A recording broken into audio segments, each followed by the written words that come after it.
Game on! Division 1, ladies and gentlemen! Today we're actually looking at the top level of Heroes Lounge. These two teams are currently residing within the top 3 of Division 1, and we look at an entire best of 3 series between them. On the left side we got 3K Blue with Januxa on Ana, Sukompi on Johanna, Gamberio on Sylvanas, Deathlife on Malthael, and Nano on Khaldor. And on the right side of the map, pepeMLady, the Polish team, Napierdalai with the Will Q on ETC, Dylan got Kane, Cesabos on Phoenix, Richu on Deathwing, and Goa Rider is playing Hanzo in this series. So let's make that happen. Now, as already mentioned before, this is the highest level of play that you have in the amateur scene in Heroes Lounge. Now, of course, there's a little bit of a semi-pro level on top of that.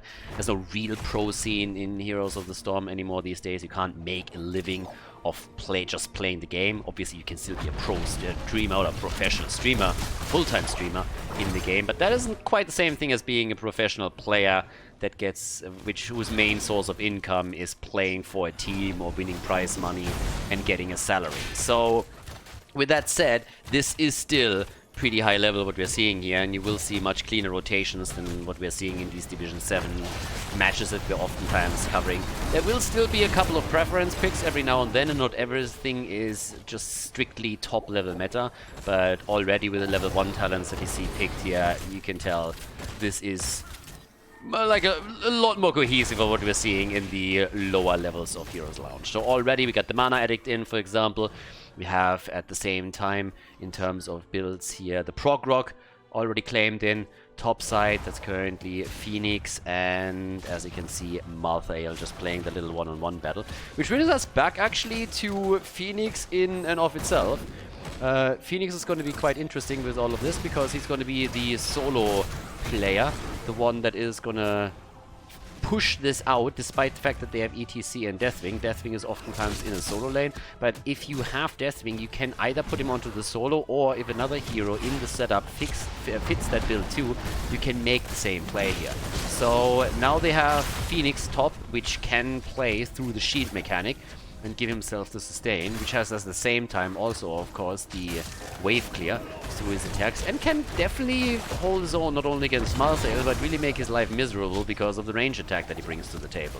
And the good thing is that despite him playing that solo lane, you later on still have heroes like Deathwing that can jump in for the fight. Great skin, by the way. Fantastic also with the entire color scheme here, considering that we're on the red team side. So yeah, that is a beauty right there.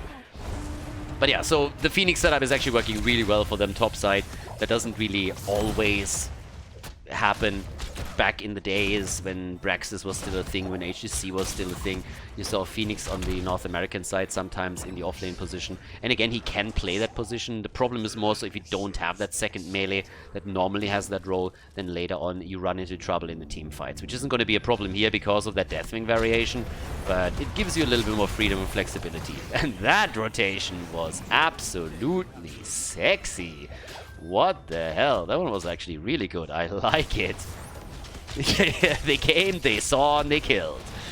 Yep, good old Malthael dead immediately. So okay, top side, that's where we now have this push executed with the Shaman Camp. ETC went down though, so there's a bit of a counter kill, which puts us into a 1 kill versus 1 kill situation, with a slight difference that ETC is dead while the Shrine is active. Eternal Retaliation is in now too, and Johanna in particular is of course a fantastic pick for the map because she allows you even more wave clear, like quite a lot. And yeah, it's a great setup for them right now. It's honestly a setup in which they are going to be able to do a whole lot of work with all of this once that they get control over Shrine, simply because Johanna gets the Eternal Retaliation value, has then also the additional wave clear in, and that is going to do a lot for them. So, as you can see, 39, easily done. Can now wait a little bit. Actually decided to grab it right away. Thought they would wait for Sylvanas to push it out, but Gamberio is pretty much done with this. Malthael is dead again at the same time now, though. Has been eliminated with a gank at the bottom of the map. And honestly, Malthael right now, he is dying actually a little bit too much. I mean, they're saying that no one can stop death, but apparently he's trying to prove them wrong. So, there's that. Already top side, the attack coming in as they're trying to take all of this out. We have level 7 talents ready. But that's a pretty big push with Sylvanas, as most of the red team had to move into the middle to try and take that bad boy down here. So yeah, finally eliminated. Went through the wall though, so did a little bit of damage, and the minion wave is doing the same thing now. So they opened up 2 walls, didn't quite get the entire thing topside, but the Sylvanas enhanced push definitely did damage. And that's something that we're going to see more and more and more now. So yeah, so far so good. 2 kills against 1. Alright, there's the setup again. They're trying to go for ETC. Wilku needs to be careful. There's the living bombs on him as well. Slides in. Nicely done. Perfect stun into Deckard Kane's CC. And that leads to a kill against Sylvanas and a follow-up against Johanna. Nicely done. That was actually really well played, because, I mean, first of all, you see the Deckard Kane combo come out. ETC is also in trouble, and instead of just simply moving out of it, he slides back in, locks Sylvanas down. Worst case scenario for him is a 1-for-1 trade in that situation, but he is able to get out, and that leads not only to the Sylvanas kill, but even to a follow-up. So, yeah, that was actually really well done. Good job by them. Okay, so, top side now. 10 is ready. On the side of pepeMLady, I mean, the Polish team has participated in tons of tournaments already. A lot of strong players on their end for sure. I mean, we've seen, for example, Wilku also play in Meta Madness, was one of the players that got drafted here. Nano at the bottom of the map, the one playing this out. Anna super safe in the back right now. But over here, there's the attack. Rich in particular. Also, of course, another one that we've seen a few times. Dialer. Level 10 ability still only for them. Planet Cracker's in. Just saying, in case you didn't catch it yet. So we got Planet Cracker after... And Lulnado. Planet Cracker and Lulnado is in. So, first of all, the Planet Cracker kill could be nice if he is able to lock it in. Maybe from across the map. Those are usually just the best. And it would be even more fantastic if we would see something with like zone control around the shrine from the old man. But the kind of fun thing is, like, there was actually a couple of clips lately where... Oh, arrow! And no real follow-up. Well, there's a little bit of follow-up. That thing might have just YOLO'd too hard, though. Nicely fine. There were a couple of clips lately with, like, a global kill comp, where you have something like, well, first of all, Hanzo's arrow, Planet Cracker, Precision Strike, Hinterland Blast, and just other abilities that once that you have vision can shoot cross map, where you can kill someone no matter where. And yeah, a lot of that made it actually onto Reddit. It was super, super fun to watch that. Pretty situational. It doesn't obviously work in an actual game, but if you're just funning around with some friends in Quick Match, for example, you can get some serious damage in with that. And it's kind of funny. But yeah, as we're looking at this, we still have very even games. I mean, it's still a lead in experience for pepeMLady, but let's be honest about this. You can actually still make this work if you just win the next team fight in the next shrine. Level 13 talents, those are a problem, but that's still somewhat manageable. So something that they can actually do. 46 stacks by now for Sylvanas, and also we see Khaldor's actually being a little bit later on his own quest. That's problematic for this particular shrine now. He doesn't have his shield yet, and that's likely spelling out trouble for him. Phoenix, of course, is the talent. Again, we're not in the meme leagues anymore. We're not in the salt mines. Right now, it's more so about what's actually better if your main objective is to win the game. And yeah, Phoenix for the zone control and everything is just a bit better than trying to go into a Pyroblast setup and making that work. But right now, it's pepeMLady pushing into the shrine. Doesn't even commit to any heroics yet, neither the opponent. 13 talents are in, quickly picked. And that puts us into an advantageous position for pepeMLady. Are they going to win it though? Lulnado is in. There's the attack against Johanna. Johanna in trouble. Trying to get out. Juking them as much as she can. But they played around the Iron Skin cooldown. That's a kill. There's the Planet Cracker. And even a little bit of a party time. But that combo didn't quite work out like they intended. They might still get the kill against Malthael though. And indeed they do. Get the Malthael kill. No problem there. And so far so good. 6 kills against 1. An even bigger lead now for pepeMLady. Really good coordination from them here. Yeah, they're making it work. Looking great for them. So they get a lot of value out of the last situation. They get a couple of kills together. They make the play with ETC, trying to set it up with Phoenix together for maybe a few kills. If he gets the mosh pit through a little bit quicker, they might have a chance there. The combo doesn't hinge necessarily on the mosh pit into Planet Cracker. There's too many interrupts on the other side to make that a reliable play. But it's definitely something that, in a worst-case scenario, would of course hit 3K Blue. But here comes the play against Hanzo, who barely makes it out, but indeed he escapes. Nicely done. The talent advantage is still there for the team. And they actually didn't take this yet. They're delaying this, as you can see. 39 stacks, now finally moving in. And in the meantime, Deathwing is getting topside value. So this is going to become a huge problem. Malthael might have to rotate over, and indeed does. But if Deathwing jumps down to the bottom of the map, it's a literal 5 versus 4. And that would make a really, really strong situation even stronger for pepeMLady. Even a better setup for them than previously.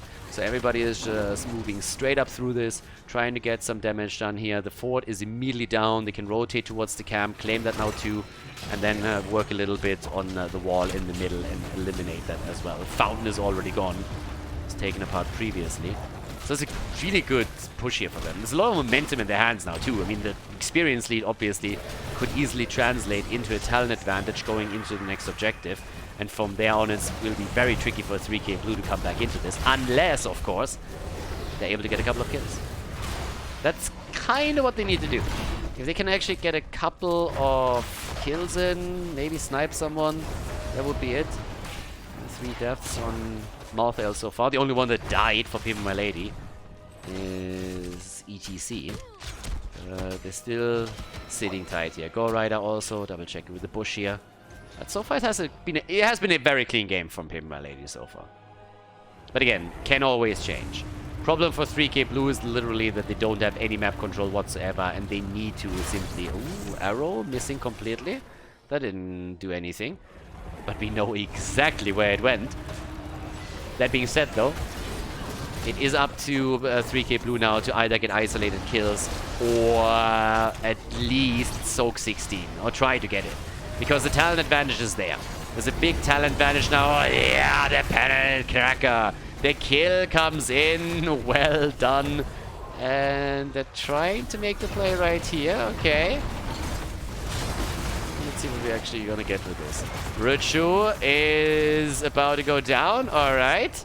That's at least 1 kill, 2 kills, 3 kills. Okay, there we go. That's the kills that they needed. All of a sudden, thanks to the underdeck bonus, they also have quite a bit of extra experience that they got. That's nice. That brings them into a 4 versus 6 position right now. Nicely done. That leads to a talent. I was actually afraid that they would fall behind in talents continuously from here on out with every single objective that comes in, but those 3 kills really brought them back on the map in experience. They're still behind, but they're at least on level 16 now, which makes every single fight from here on out at least an eye-level battle. So that's good for them. That's actually really good. Now, we see on level 16 for them, first of all, the Ignite. Now also have the Life Drain still up, and here comes the Mortality for our 1 stack on the heroic ability Malthael. Yeah, got the 1 stack in earlier. And with that, top side, that's where we have the camps taken.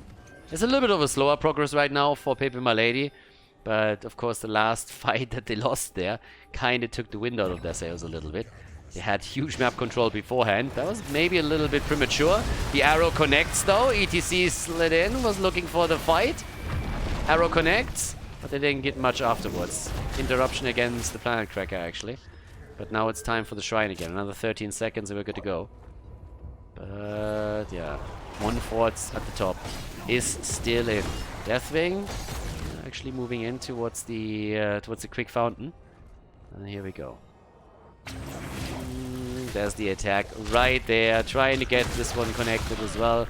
Get another objective pushing for them. Get the Punisher out. Johanna literally pushed back into the flame. So, yeah. There's that. So the team is also moving in. And off we go.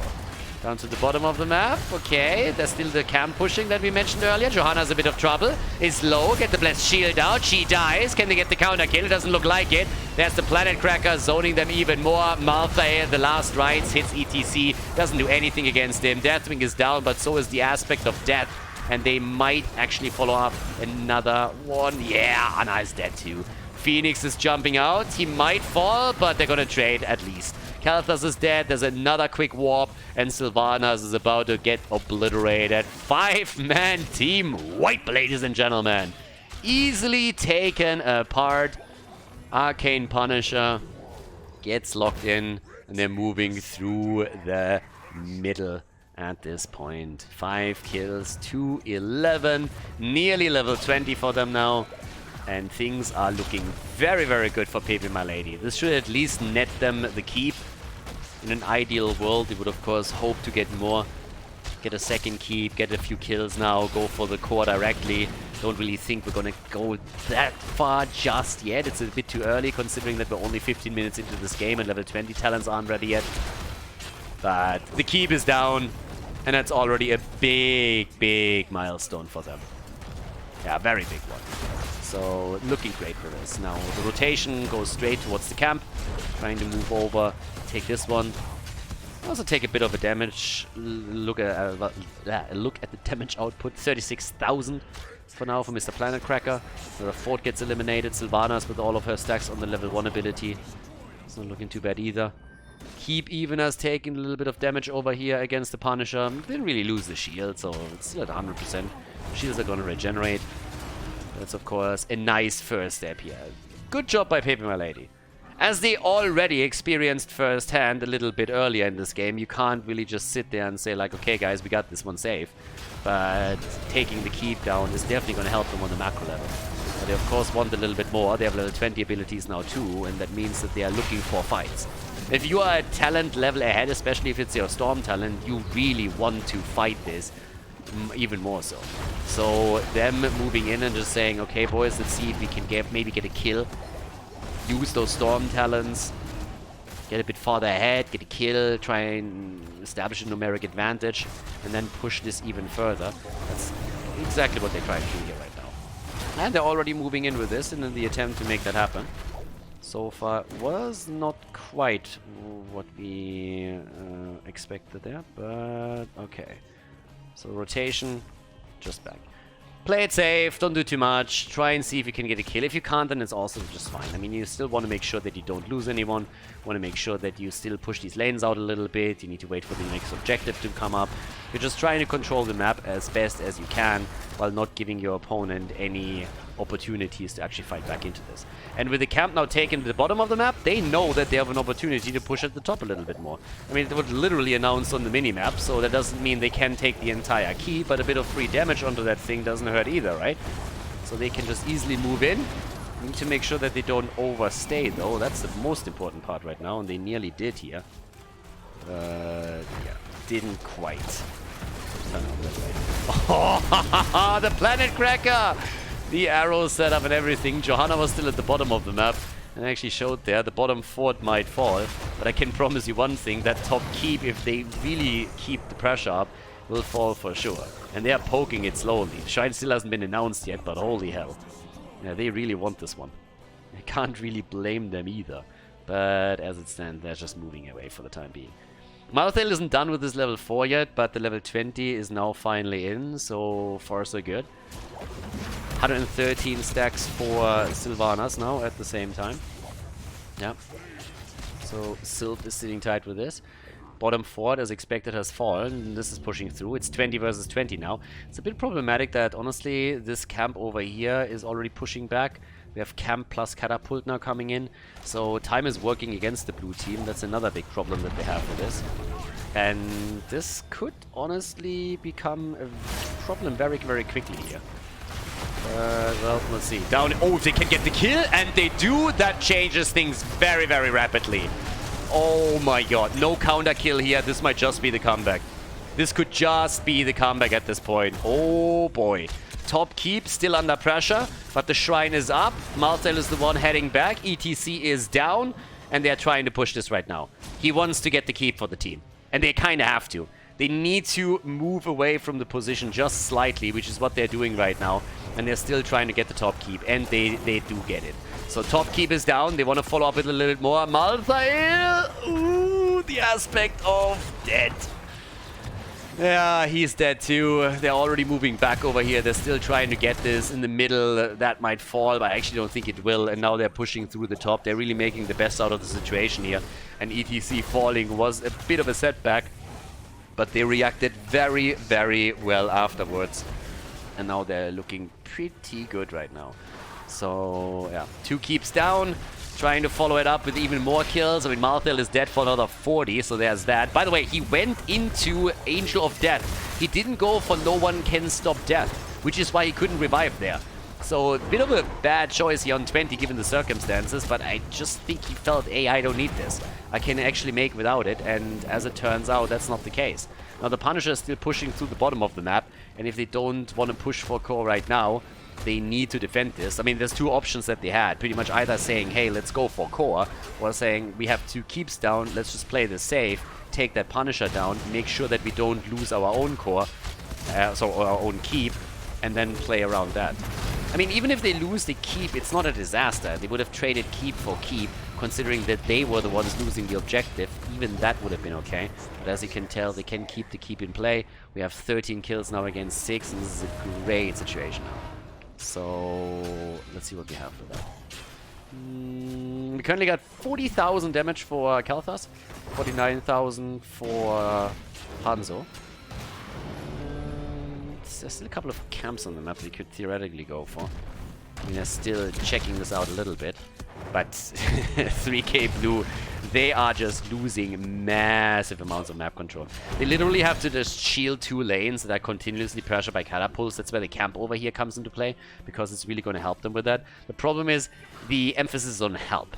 It's not going to completely prevent it. It's going to slow it down a bit, and it also could lead to multiple catapults stacking up at the top. And then you're going to run into even more trouble later on in the game. But these counter kills are fantastic. It's exactly what they need, and they get another one of those. The nano-boosted Malthael here is absolutely murdering at this point now. Together with Khaldor, the 2 of them are doing solid damage in these situations. The finisher, Malthael with the last rights, initial damage here. And that's a 5 versus 4 situation now for another 40 seconds for 3K Blue. Guys, this is actually scary. The top fort is also falling. I mean, this thing is gonna fall as well. Now, it takes the Shaman down. That's... Ooh, actually, it didn't. This is getting really annoying. They took the keep at the bottom of the map. That's already a big step. Keep in mind, they are the ones running Sylvanas here. This could honestly be a comeback. This is pushing the core a little bit. With 21 minutes in, there's 3 catapults. You need to take this serious and push it out, of course. Can't lose that here. This entire situation, this entire game is all of a sudden being turned on its head a little bit. I mean, quickly. This is a really weird one at this point. It's getting a little bit awkward right now. I mean, we're looking literally at a setup where it could quite easily become a problem for pepeMLady. Honestly, this could end in favor of 3K Blue. Just 5 minutes ago, I would have said there's just no way they're going to win this. But a few mistakes were made, and these isolated picks against the red team just lead to numeric advantages, and the blue team capitalizes on that as best as they can. Taking the bottom keep down was important, but establishing a little bit of map control here goes a long way too. And the next objective is going to make a huge dent. So we'll see how this works out. I mean, right now, boys, like, I don't know. We're currently looking at camps taken on the top right side. Shrine is announced. So this is more or less the moment of truth. And keep in the, sorry, the fort in the middle is going to fall to this. The catapult is going to take that one down with the minion wave.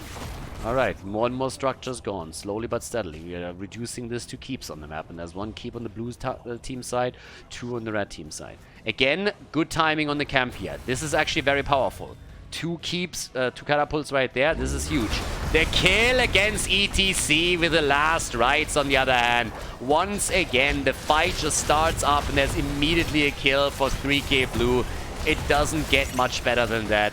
Looks absolutely fantastic here. So now here comes the attack and the aggression. They're trying to make the play for Phoenix, who barely survives all of this, thanks to the Unconquered Spirit, but the team is falling back now. Top lane is slowly pushing in, but they just don't have the time to really wait this out.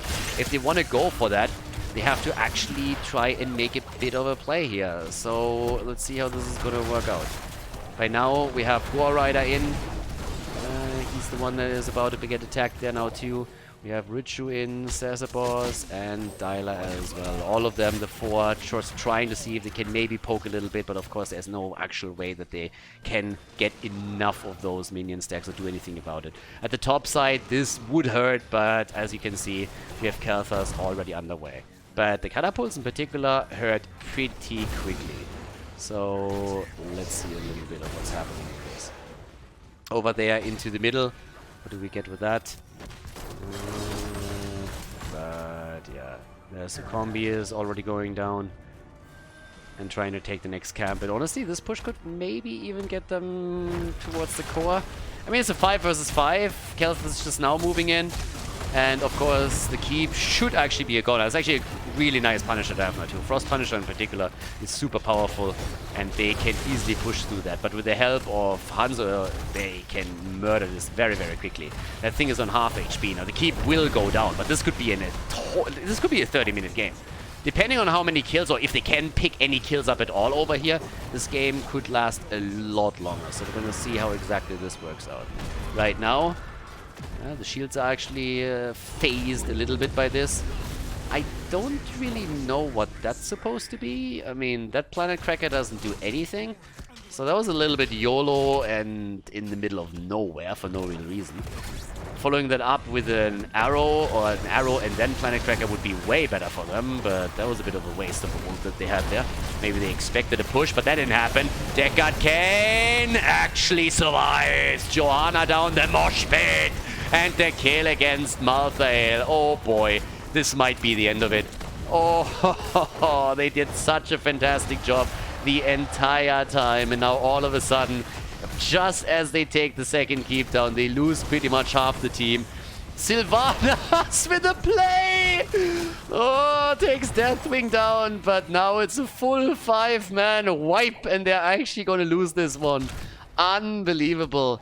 18 kills against 9. We got 93% on the core of pepeMLady as they are moving over to the left side to finish the job, finish what they started here.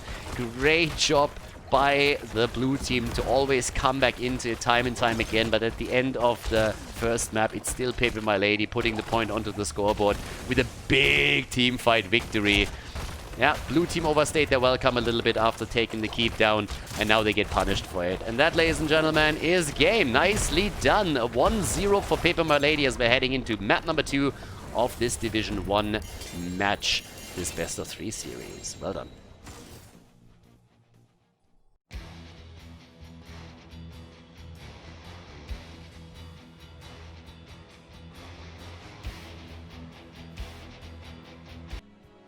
Game number 2, everybody! Let's go! We got on the left side of the map 3K Blue.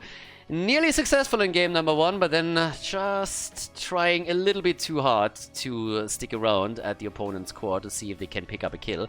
Januxa, this time on Ana again. We have Sucombi on Rexa, Gambario on Greymane, Deathlife on Blaze, and Nano on Chromie. And over to the right side of the map, pepeMLady with the Wilq on Johanna. We got Dyla on Anduin, Richu on Sylvanas, sorry, Liming. We got Gore Rider on Vala, and Cesabos on Artanis. Yeah.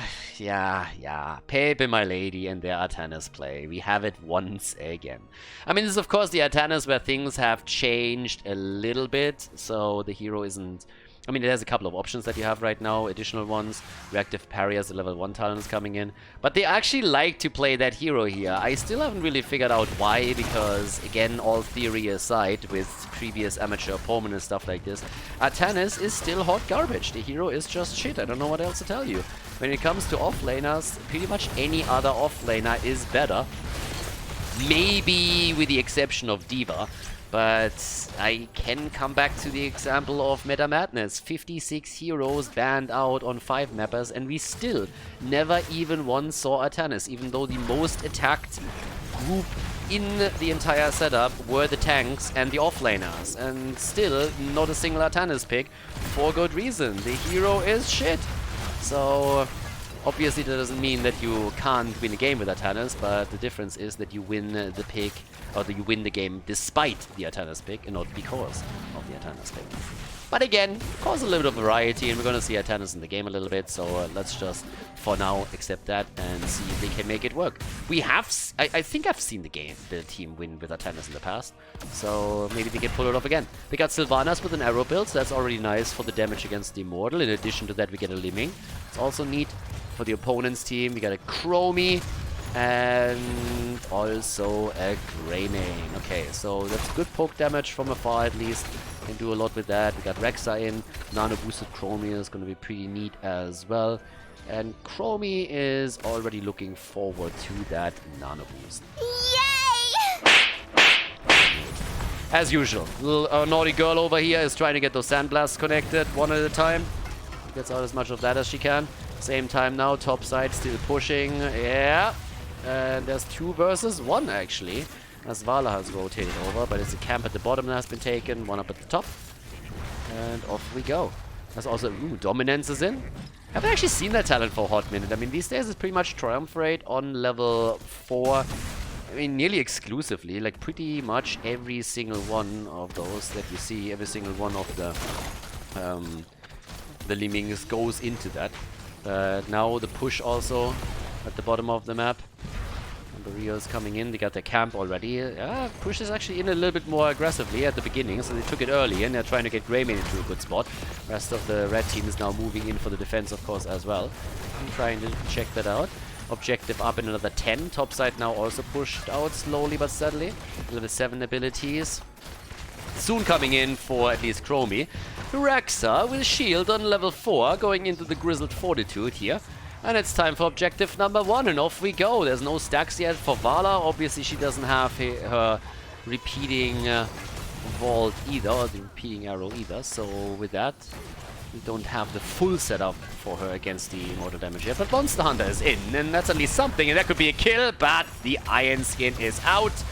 And Wilkyu is able to make it out here. Nicely done. Pushes out on the Chromo damage. Here comes Blaze though. Stun setup attempt. Gore Rider needs to be careful. Gets a few stacks together. Has 2 now on the level 4 as they're making their way in. And in we go. There's the attack against Artanis. He gets quickly zipped back. And let's make that work. There comes the attack against the halftime. Blue team has so far done a really excellent job on the attack. The problem is that they're losing out on the halftime show. They nearly got kills here. They nearly took 2 kills, but they couldn't secure a single one of them. And in the meantime, the red team has slowly but steadily whittled down the hit points and successfully taken the halftime. Reduced it to 50%. They're not trying to make the same play now on the right side, with Vala just doing what she does best. The rest of the team is on the left, trying to wreak some havoc and distract 3K Blue. And the first objective is easily claimed by pepeMLady. But they save him again. Wow. Johanna is alive. Death Life on his Blaze over here barely gets out. But yeah, it could have been great for 3K Blue if they would have just been able to take that Johanna down. That would have allowed them to defend this probably a little bit easier, but as it stands, there's an Immortal pushing topside quite easily. Not a single kill in the game yet. Artanis has taken position at the bottom of the map, doing his thing here. And all the way up at the top, here comes the little move against the towers. Off we go. Okay, 7 against 6. The extra talent enhances the push even more. Nicely done. There's on the other hand now finally an even playing field as we have the level 7 talent coming in. So off we go. And what else are we gonna get here? Not quite destruction of the fort. That's the one thing I can tell you. So, yeah.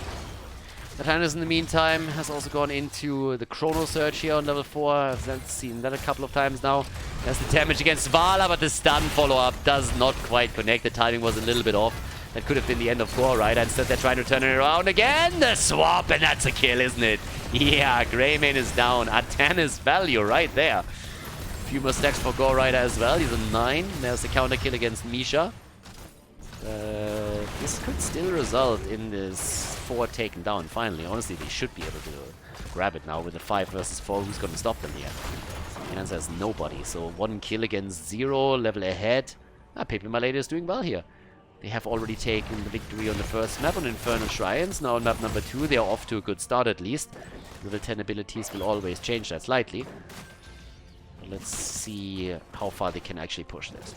I mean, pepeMLady in particular has, of course, with the Vala setup, a really good tool that they can use after the level 4 is complete. I mean, even now already with the repeating arrow, but especially after the level 4 talent completion, you can do a whole lot of work against the Immortal. And Vala, more or less single-handedly, is in a position where she can set that up.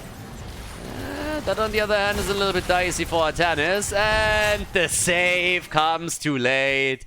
Artanis does what he does best, he dies. Greymane takes him down here, but it's still level 10 versus level 9. I mean, it's a fantastic kill. It comes at a really good time. It comes just as a moment where we have now the Immortal popping up again. The problem is that the death timers are still very, very low, so Artanis will be back on the map in a few seconds, but it at least allows the blue team to get some damage in against the Immortal. Now they will still try to get, of course, experience together so that after the halftime show they can fight for it. But now we got some interesting abilities in here now too. Now first of all, of course, we got the suppression pulls in. Duh. But in addition to that, which is a little bit more spicy, the Falling Sword. So there's that.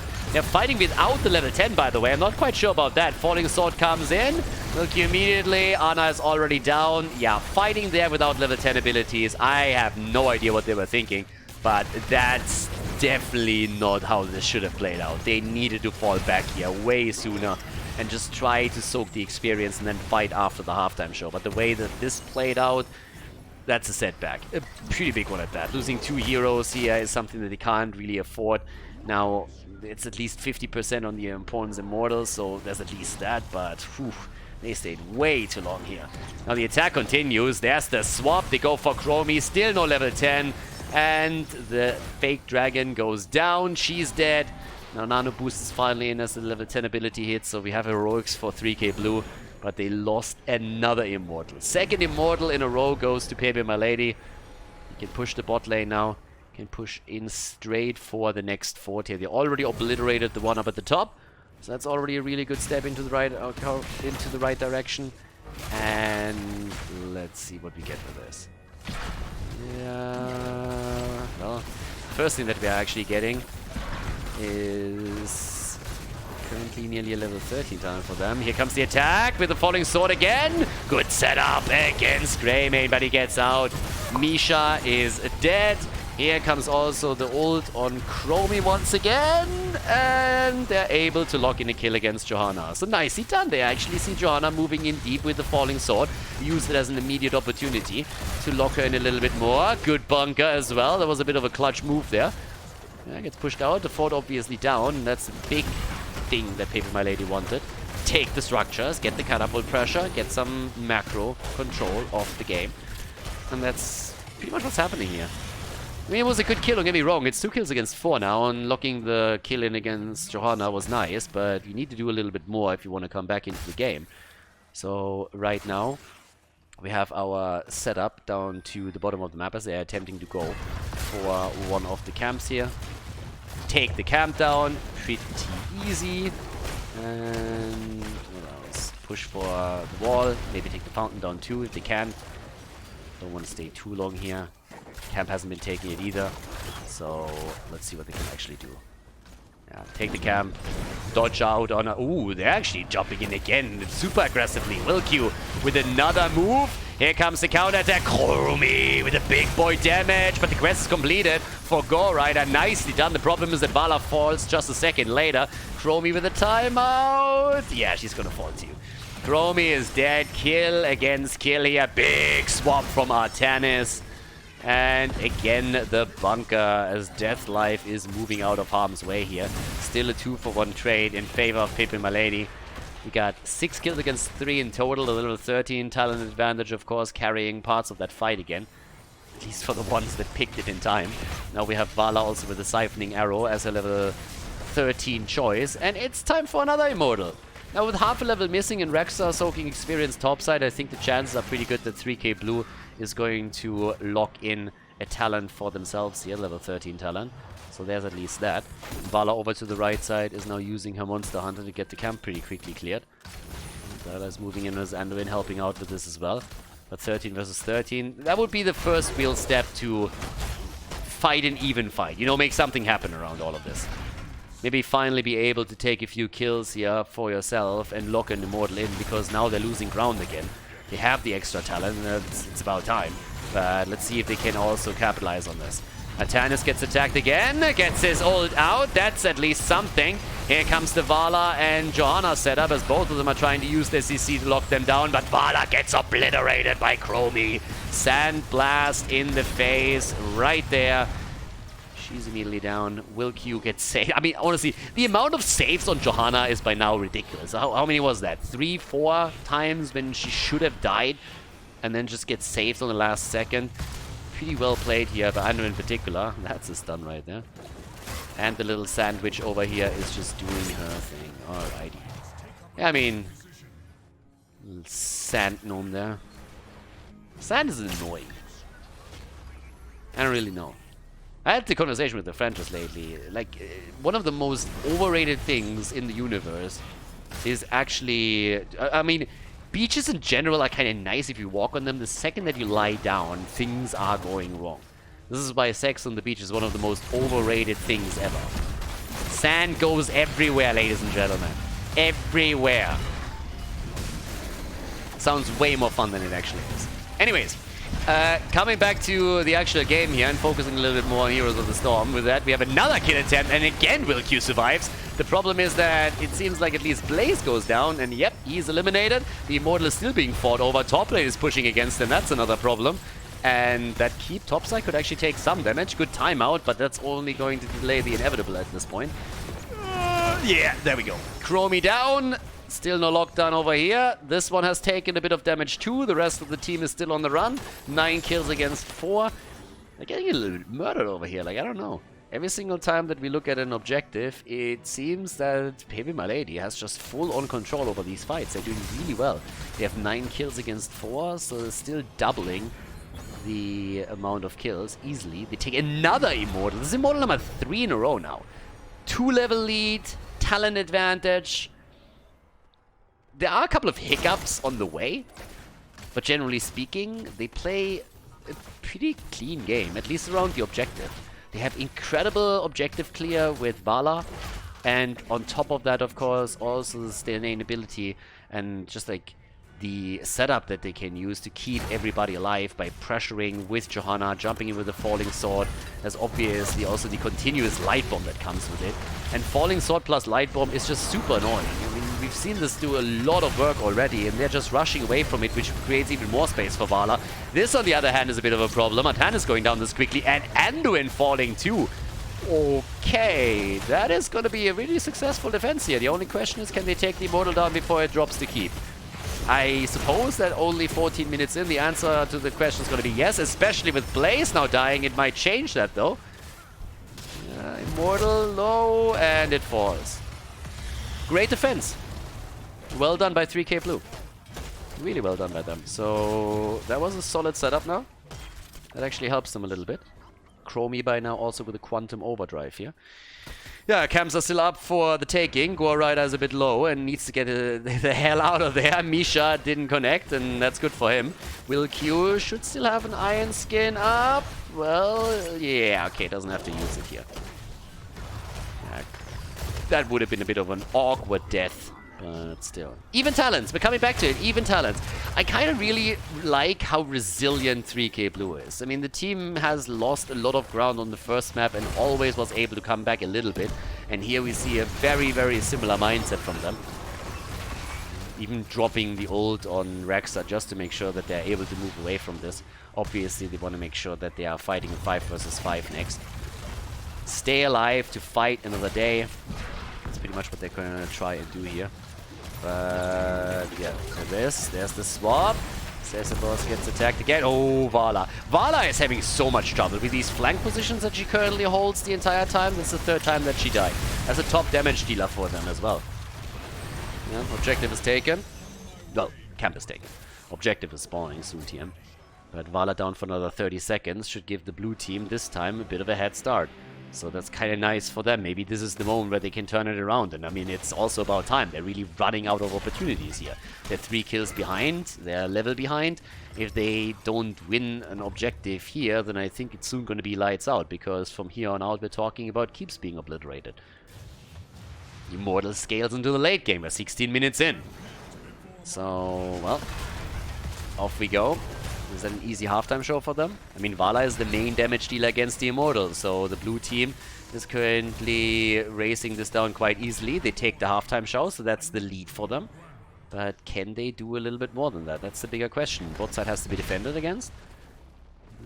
Only to an extent, actually. I mean, top side is in a really similar situation. Taking that shaman down would go a long way right now, if they can make that play. But they also have to try and go for the objective. So this is really where you're trying to establish just 2 points on the map for the opponent to cover. And they can only decide on one of them.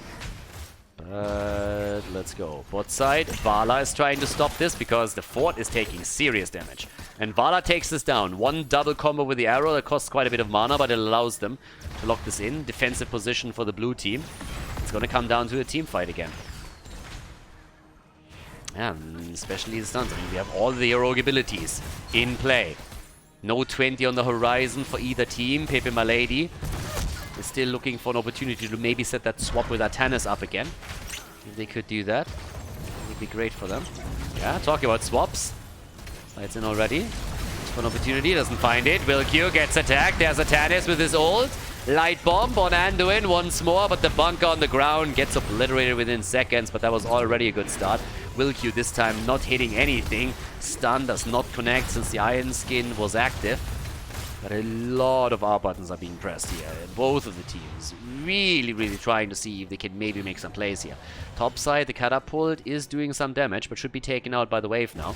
And the red team starts to fall back a little bit to drop towards the fountain and tap, and that's an opportunity for the blue team to go in for some damage and reposition around the red team's Immortal, which is exactly what they do, and they are slowly poking this one down. They have a huge advantage right now, and Chromie gets together with Blaze even more damage in, both of them using their poke as best as they can.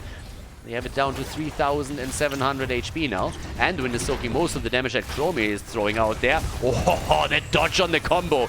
Nicely done. If that connects, little fake dragon might actually fall. Look at that minimap though. Both of the lanes are heavily pressured against 3k blue now.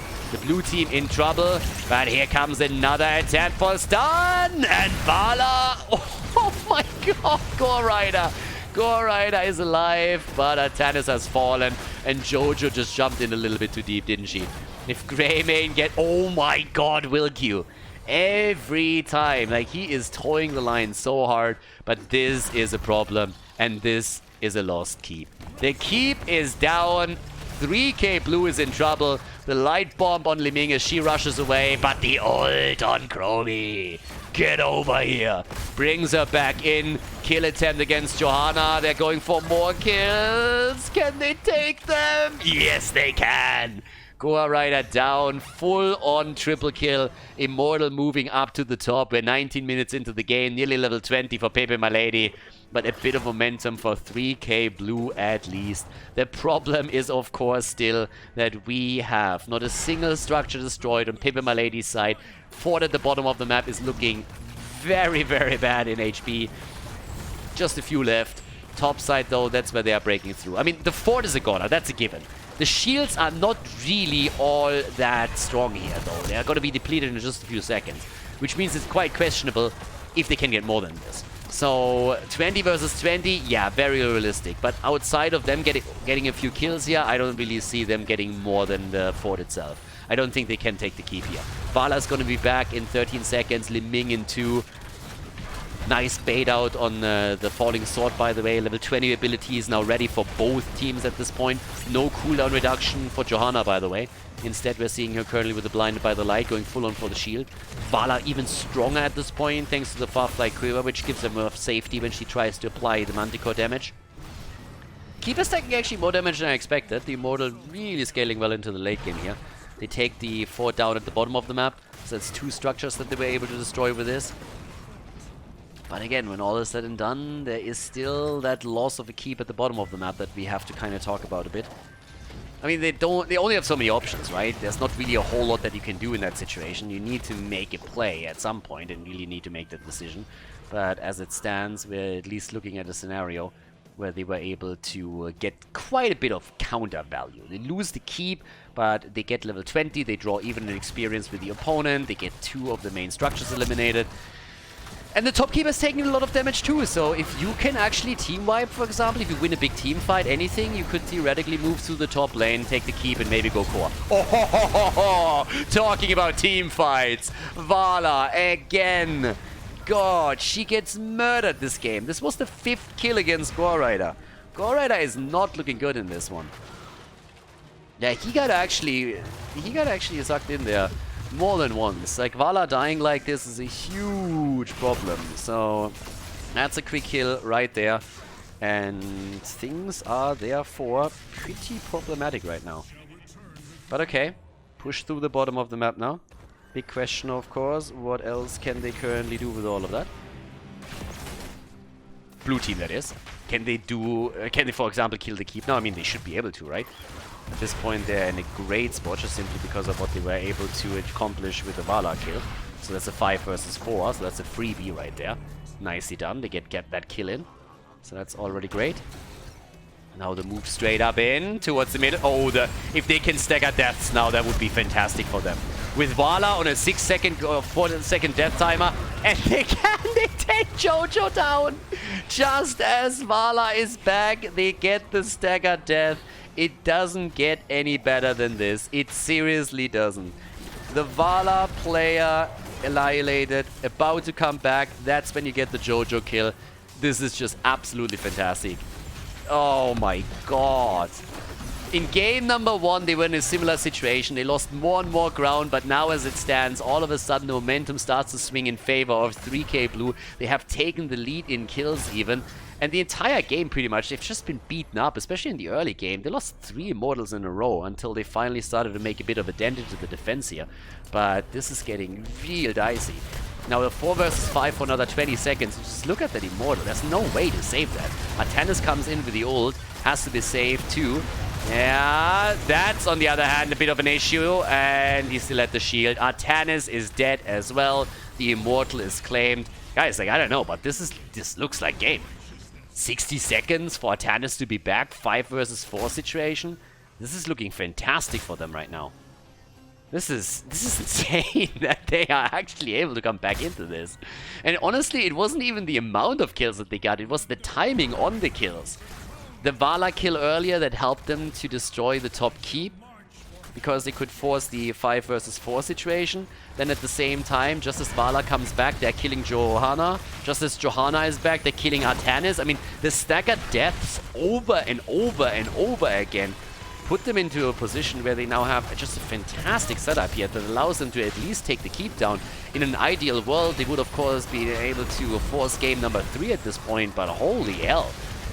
pepeMLady. Oh, they lose Vala again. Chromie is just shitting on her. Seriously, 120,000 damage right now for her. 82,000 for Vala. Absolutely brutal, and that has to be game. Another stagger death, by the way. Just as Artanis comes back, Vala is dead. They're playing a 4 versus 5. This is pretty much just them playing a continuous 4 versus 5 here. The fight continues, but, well, Artanis, he's about to fall too. He survives for a long time here. But even if he doesn't, I mean, who takes care of the Immortal? That's a bigger problem. Immortal comes in, takes this down pretty much single-handedly. Rest of the team is fighting around it, but that's game 3. We're gonna go into game number 3, everybody. 3K Blue makes it happen. They turn the game against pepeMLady with a massive comeback here on Battlefield of Eternity.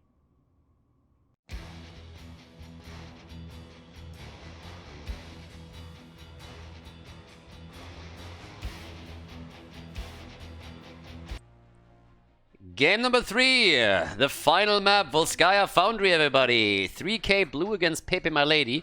And we have a little bit of a trend here, but before we talk about that, let's check out who we are dealing with this time. Which heroes are being picked here. Yeah, Nuxa on Malfurion, we have Sucombi on Rexa, Gamberio on Greymane, Deathlife on Johanna, and Nano on Hanzo. To the right side of the map, the Will Q on Muradin for pepeMLady, Dyla on Rhaegar, Gorite on Sylvanas, the Richu on Blaze, and Cesabos on Li Ming once again. Guy's a beast on Li Ming, so let's go. But also talking real quickly about this, since the question is most likely gonna pop up every now and then again for everybody watching, especially on YouTube, here's a quick info. If you don't see an actual draft in the game, that means that I'm casting the games from replay. Every single match, every single game that I cast live will always include the draft itself, and that will be included in YouTube videos too. The question always pops up. I really feel that by now pretty much everybody knows that, but the question keeps being asked. So here's a quick explanation for that. Also, if you of course happen to watch this on YouTube right now, make sure that you give the video a thumbs up if you're interested in more Heroes of the Storm content. And if you want to catch the stream live every now and then, make sure that you check out Khaldor.tv. A lot of the bigger streams are listed on the website. I don't list every single stream that I do live on the website, but if there's a big tournament, for example, then you'll always find it there, and additional information if big events are happening. Meta Madness, for example, I got some comments from people that said like, oh my god, I did totally miss this, and I kind of announced it everywhere, on all my socials, on the website too, so if you're interested in anything like this, then have a look occasionally on Khaldor.tv. And all the socials are obviously linked there as well. But yeah, with that said, let's jump into this a little bit. As I said, we have a little bit of a trend currently, and the trend is that in the early game of these matches that we're casting here, pepeMLady is kind of kicking the shit out of 3K Blue. 3K Blue is getting manhandled the entire time, and somehow still keeps themselves in range. They take a beating, but they're not falling behind too much. They poke back a little bit, they occasionally get a kill.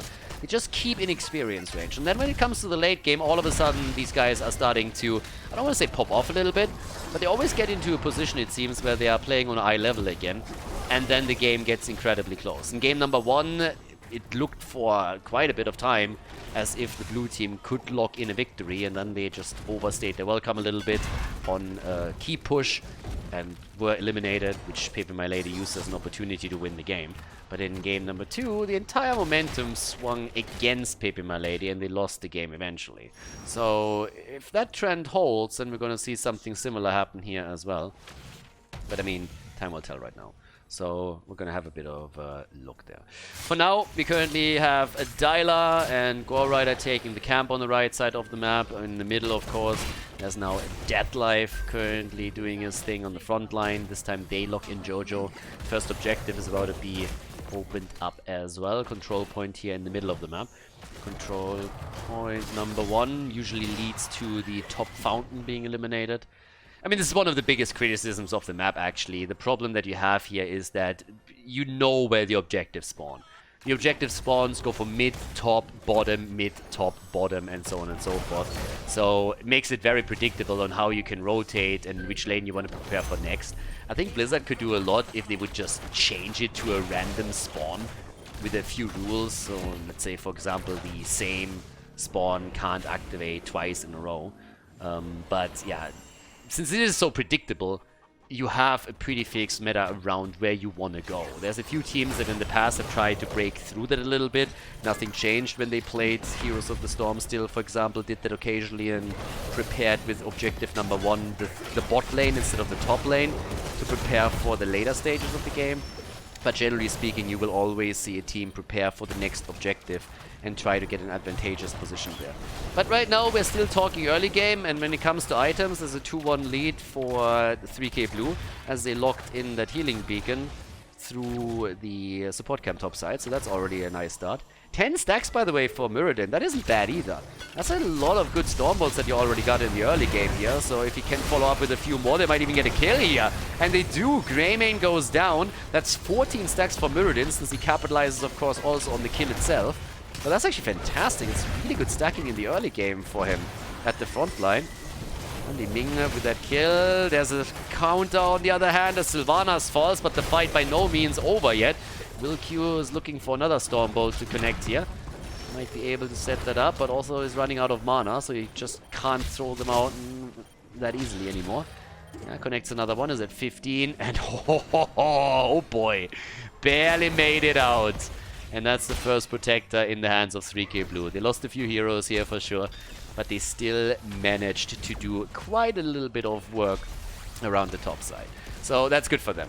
Well, with top side I actually meant the objective. Top side is what they're focusing on right now as they're moving as expected towards the top lane to try and take the fountain down here and prepare for the next objective, which is kind of the job that you want to pull off here if you are in that spot. So let's see what they can do with all of this.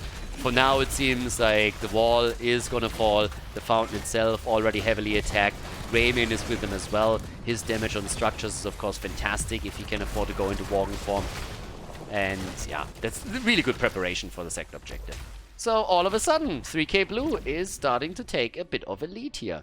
So much for falling behind the early game again, right?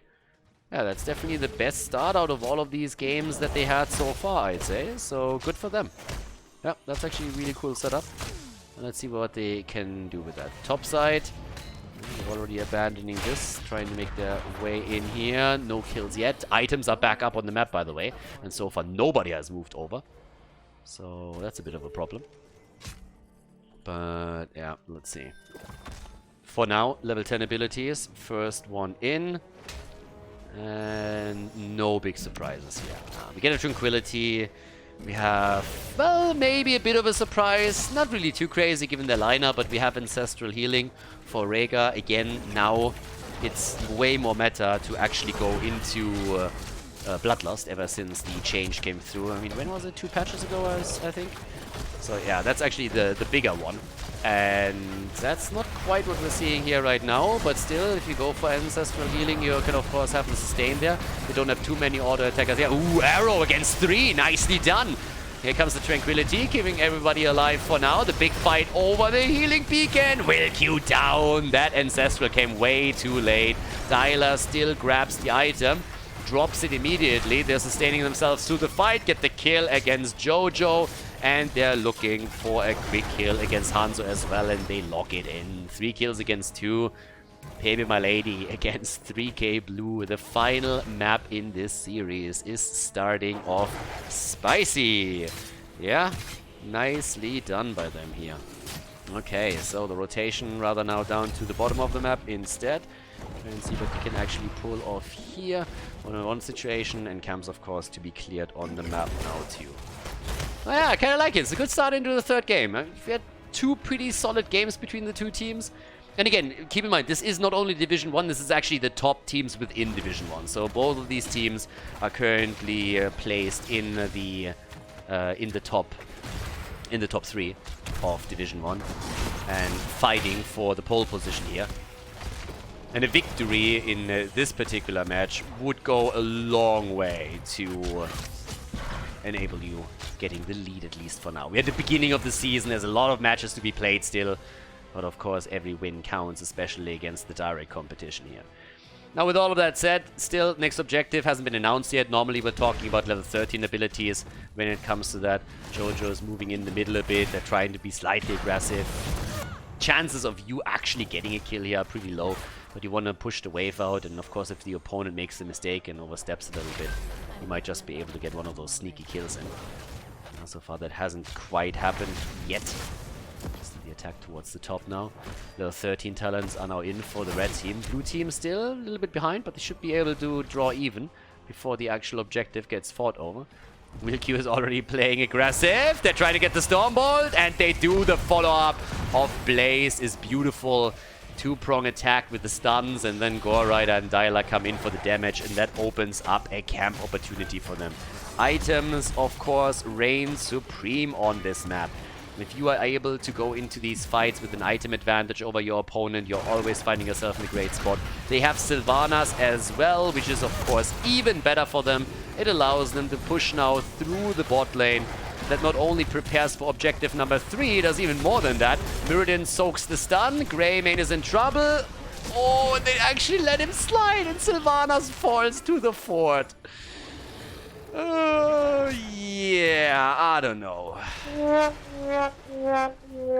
was a bit awkward. Hanzo, then again, gets also killed by the Rage. Okay, we are a little bit in an awkward city right now. First of all, you have that weird move at the bottom where it feels Greymane would fall if, well, Blaze just attacks him, he bunkers up. Can't get the kill there. Then Sylvanas falls to the fort itself. The rest of the red team starts to rotate into the... or towards the top, which just makes total sense, and Hanzo gets somehow surprised by that and gets killed. We have 5 kills against 3 now all of a sudden, so it's a little bit all over the place. Greymane also trying to go in for a kill against Muradin, but he still had Avatar up. We get another Stormbolt. He has by now Pierce, thanks to the completed quest talent, and in addition to that, also the cooldown reduction on the auto attack, so that's another big win for him. But yeah, 5 kills against 3. Damage output at this point. What else do we get? 22,000. Blaze actually top damage for the time being. Hanzo on 23,000 for his team. Still a bit of a lead. Objective out. 5 versus 5. Top side. No talent advantage anymore. There's the arrow coming out of Sylvanas. Goes straight in for the silence. And they're trying to go again for Jojo. And she's in trouble. Johanna down, gets the blessed shield out just before she dies, but she's not the only victim here, is she? No, there comes Slimming. Here come the resets. Heroes of the Storm, Whack-A-Mole. And that is why you pick Calamity. One of the main reasons here. Nicely done. Really well played. And now, of course, they're trying to get the point. 84 points for the blue team, but that doesn't really help them in that situation. So instead, we're seeing the red team with all the momentum in the world. pepeMLady has a level 16 talent.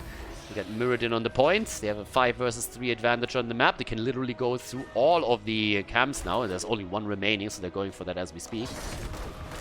But off we go. This is looking pretty strong for them now. It's actually looking absolutely fantastic, if you're honest. I mean, up at the top, 2 are currently sitting here. Blue team is forced to move into it if they want to still contest the Protector. The problem, of course, is and remains that there's a level 16 for them. They try for Muradin, but he still has his ult up. And now the fight turns against 3K Blue. They were hoping for a quick kill, but instead they lose Johanna. Misha is down too, and they're all of a sudden on the run again. Cesar was nearly able to set something up against Rexa, but there was no follow-up stun. Oh, a bit of danger here on Muradin, but the bunker is out. Nicely done. Greymane locked down and also obliterated. Job well done by Sylvanas in particular.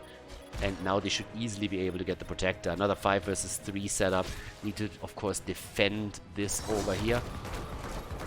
And what else are we gonna get? I mean, there's already a rotation straight into the middle to make sure that they get additional experience here. It's gonna rotate down to the bottom of the map now too, to just try and continue exactly that trend. Yeah, so far so good. Protect the top side. Gonna go for the first big structures here, as you can tell. But they're looking super awesome. I mean, this is 10 kills against 3. Now, there is a 16 versus 16 talent now available. So it's, again, eye level. This is really one of the strengths of the 3K Blue. That they somehow just keep themselves in range. They have now done this consistently so far. And this game isn't really an exception. But of course, when it comes to structural advantages, there is a big shift now happening in this game. Because first of all, top 4 has been eliminated. The one in the middle is about to fall. But here comes again the kill. Gombarillo is doing a fantastic job on his Greymane. I mean, sometimes overstepping a bit and getting punished for it, granted, but he's also the one that gets them these kills. And that brings them back. The momentum swings. The fort in the middle is still alive. It's still standing. And they push the opponent back here. One of the problems was, of course, that Rhaegar is in the Protector. That means he can't throw out the Ancestral. If a support is in that position, there's not really a whole lot that he can do about that. So that's another big problem. But off we go. Let's see what else they can actually do here. How many? I mean, this is nearly a 2-level lead again, right? So it's quite a bit. Fort in the middle has now been eliminated too. So there's that. 2 structures down. Bit of pressure at the bottom of the map as well. 40,000 damage on Li Ming and Hanzo. I mean, both of them on eye level, more or less. But yeah, the next objective is going to spawn at the bottom of the map. Right now, there's still a fountain for them. They actually try to invade. I like it. Alrighty. Yeah, a bit more of a ballsy play that we currently have for them here. coming in, saying like, alright guys, let's go. But as they take the turret, up at the top we see the healing beacon taken. Alright, healing beacon is already claimed. They try to go for potential kill even. Once again, Greymane just with the bullet, but there's no real follow-up here. Kamsa, of course, still on the map as well, and the two teams are both now deciding this is going to be the next step for them. As they're moving in for this. Yeah. It's getting spicy. Again, 20. It's always about 20. At this point in the game, if you have Storm Talents, it's such a huge plus. What pepeMLady needs to do is just like play a little bit safe. Just play it a little bit slow, just for a little bit. And then with 20, you can start to posture aggressively. You can try to make your plays there. And that's the moment when for 3K Blue, it's going to be incredibly difficult, because they have to make the decision if they really want to fight against Storm Talents, yes or no. And even this one, do you grab this in time? Do you give it up? They actually make it happen. And they get the kill against Muradin. The Blessed Shield, the Hanzo Arrow. How are these fuckers always able to get that kill in just when it matters? I mean, seriously, how is that even possible? Just when you think, alright, now we have the big lead for the opponent, now they are falling behind, now the game's lost, now it's going to spiral out of control. They come in, they find a kill, and they immediately take it. And now we have level 20 versus 19.5. It looked impossible. It looked absolutely impossible for the blue team to come back to even talents for the next objective. And now they not only did they get the kill, they got the healing beacon too. They have 3 items now to their name. It's kind of crazy. Go Rider topside is pushing this out, but this is 20 versus 20. It comes down again to the same setup that we've seen in game number 1, in game number 2. Late game, the teams are even. When it matters, when we're going to see the big fight. And yeah, that's what's going to happen now. So let's see if they can make the play. It's crazy. It's honestly crazy to me. There's the 20. From Tranquility to Serenity, Bullseye, and yeah, party time. Blessed Shield gets upgraded as well. They're moving aggressively to the top. I mean, they're just 5-manning everything right now. Maybe a bit of an overkill considering the situation, but they want to make sure that they're not losing anything. The problem is they're losing the bottom fort because of this. So, yeah, you can actually see on the minimap that Greymane has been debating going on to the top fort and take it down. I guess at the end of the day, they just said, guys, okay, let's go. We need to fight for this anyways. Yeah, there's another setup. Muradin jumps away. They want to go for this one. There's the kill command already in. Combo from Li Ming. Muradin, arrow, Gore Rider, the kill against Blaze. Gore Rider is also low. Survives with 100 HP. Muradin moves out, but they have all the items in the world now. Well, maybe not all, but they have 3 turrets and they have a healing beacon. So they sacrificed the bottom fort pretty much free. Didn't take the top fort, but now they are in a position where they will get the big lead on the objective. It is a pretty fun one, honestly. Like, this game is just back and forth here. Muradin, 2 times that he fell in this game. 3 kills against Sylvanas. Yeah, Li Ming and Rhaegar both haven't died yet. They're the only 2 heroes in this game that have not died. Okay. Let's go. Over here. 6 kills now against 10. It's a comeback once more. Oh, it's fun. It's a fun series. I mean, seriously, at this point, it's just getting bananas. Top side, okay, we have this one at least locked in, so they get more items. They have 2 healing beacons now. They definitely have the sustain. Let's put it like that. But of course, losing out on the objective, that's a different story. And Blaze is now back. Just now coming back to business. Ah, but they got Sylvanas, and they use Sylvanas for an immediate push on the top side. Not bad. It's actually a smart move here. They're definitely forcing a reaction out of this. Protect that the bottom of the map has been taken, but if there's no reaction from the blue team, then they're just going to go for the top side keep. So here comes the defense. Protector still at the bottom of the map. How many heroes do we have top side? That's 3 if I'm not mistaken. Oh, Muradin! The Ancestral is out. Yeah, and at the bottom of the map, there's 2 heroes pushing in. So the fort is gone. Nobody's defending just yet. 5 versus 3 at the top of the map. They broke through the wall. They did a little bit of damage over here. But now at the bottom, the keep is down. I mean, normally that protector, the third one, doesn't even take the keep anymore these days. It definitely doesn't take core, but the keep is gone. They went through the fort and got the keep. So initially it really looked like a smart idea of pepeMLady to go for the counter pressure. But the defense with only 3 heroes, thanks to the new aggro on forts and towers, was actually highly successful. And 3K Blue held that. And pepeMLady just lost a lot. They just lost fort and keep bot side. I don't think you can make the play for the core, but I would really like them to rotate into the middle and take the forts down. Like, I don't believe they can go for the core here. I really don't think so. They're not in a 5 versus 5. I mean, maybe I'm wrong, but I think the safe play would have been to go for the fort in the middle. But oh, they have so many turrets. I kind of forgot about that. They have a shit ton of turrets. I take everything back that I said. They have tons of turrets. Are they actually winning this now? Hell yeah, they are! pepeMLady, they go down as 3K Blue turns the entire series on his head and wins with a 2-1 victory over the red team. GG and well played. The turrets make the difference there at the end. Completely slipped my mind. Nicely done here. It's been a while since I've seen a team finish with the third protector, but they made it happen. Well played. Nicely done. Congratulations. 3K Blue take the lead in Division 1 as they take the victory against pepeMLady.